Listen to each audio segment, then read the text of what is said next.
মেদিনীপুর শহর সংলগ্ন বাড়ুয়া এলাকায় মর্মান্তিক পথ দুর্ঘটনায় মৃত্যু যুবকের।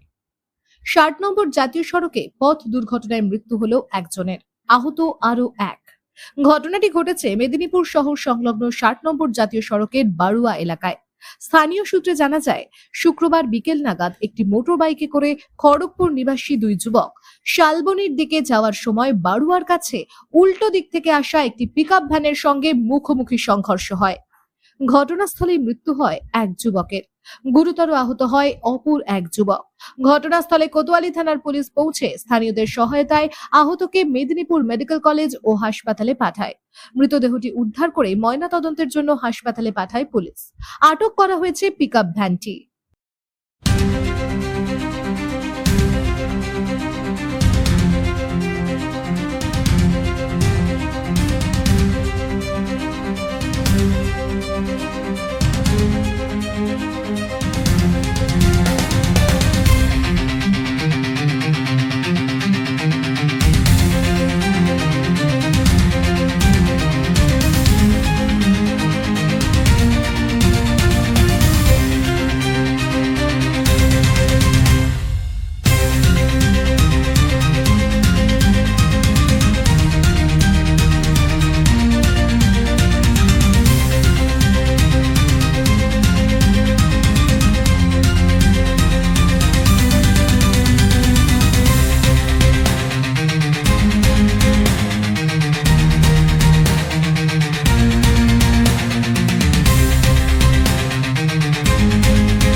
ফলো করুন বিপ্লবী সব্যসাচী অনলাইন।